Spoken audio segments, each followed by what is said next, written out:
Imagine एक ऐसा iron pillar जो कि खुले छत के नीचे 1600 साल से है, yet barely showing any sign of rusting। आज के समय में जब मॉडर्न आयरन स्ट्रक्चर, हम ब्रिजेस की बात करते हैं जो हजारों टन लोहे से, स्टील से बनाए जाते हैं, ये कुछ डिकेड्स भी नहीं चल पाते। तो किस तरीके से एंशिएंट इंडिया ने अचीव करा ये इनक्रेडिबल फीट? आज हम अनरावल करने वाले हैं mystery iron pillar of Delhi के बारे में। It is one of the greatest unsolved wonder of metallurgy and Indian history. सबसे पहले कुछ फैक्ट्स जानते हैं। ये पर्टिकुलर पिलर 7.2 मीटर ऊंचा है, which basically equates to 23 feet tall. इसका वेट लगभग 6000 केजी है और एक यूनिक रेलिक है एंशिएंट इंडिया का। अगर हम इसके कॉम्पोजिशन की बात करें तो it is made up of almost pure iron. 99.72% इसमें आयरन है, लेकिन with traces of phosphorus, sulphur and manganese. But this is not the most incredible part. ये मिक्सचर, इस मिक्सचर के बारे में हमें आज भी पता है, आज भी इसे यूज किया जाता है।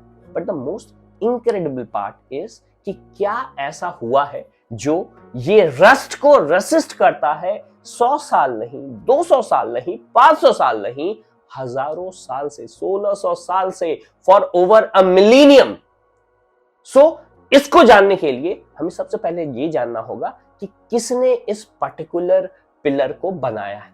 और ये आंसर इतना सीधा नहीं है। अगर हम बात करें, जब से पुराना इंस्क्रिप्शन जो इस आयरन पिलर पे दिया हुआ है वो है एक बहुत ही पावरफुल रूलर का, जिनका नाम चंद्रगुप्त सेकंड, जो कि गुप्ता डायनेस्टी के रूलर है। इनफैक्ट इनके ऊपर जो इंस्क्रिप्शन लिखे गए हैं वो बता रहे हैं गुप्ता डायनेस्टी के चंद्रगुप्त सेकंड की विक्ट्रीज के बारे में और डिस्क्राइब करते हैं गॉड विष्णु को। इनफैक्ट कुछ हिस्टोरियन ये भी मानते हैं कि ये पिलर ओरिजिनली दिल्ली में था ही नहीं, ये उदयगिरी जो कि मध्य प्रदेश से दिल्ली लाया गया है, मूव किया गया है from Tomar dynasty. So with the help of Tomar dynasty इसे यहां लाया गया है। इनफैक्ट कुछ हिस्टोरियन तो यहां तक मानते हैं कि ये पिलर उससे भी पुराना है and it date back to Mauryan period. So क्या ये पिलर अशोका द ग्रेट का पिलर है? The debate still continues. But ये जो आयरन पिलर है ये केवल अकेला एग्जाम्पल नहीं है इंडिया के लॉस्ट मेटलर्जिकल स्किल के बारे में। अगर हम एंशिएंट इंडिया की बात करें तो हमारा ancient India was known for a very important high quality metal जिसे हम वुटूज स्टील कहते हैं। इनफैक्ट इन्हीं का यूज कर करके जो लेजेंडरी सोर्ड्स हैं, जिसे डेमस्कस ब्लेड्स कहते हैं, जो अपने पार के बारे में, अपने शार्पनेस और अपने स्ट्रेंथ के लिए जाने जाते हैं, बनाए जाते हैं। इनफैक्ट एंशिएंट इंडिया में कई ऐसे टेंपल्स हैं जिनमें लोहे के ऐसे स्ट्रक्चर्स बनाए गए हैं जो आज भी ठीक उसी तरह है। जैसे इसका बहुत अच्छा एग्जांपल है बृहदेश्वर टेंपल जो कि तमिलनाडु में, और इसके जो आयरन बीम्स हैं वो भी सेंचुरी से करोड़ नहीं किए गए।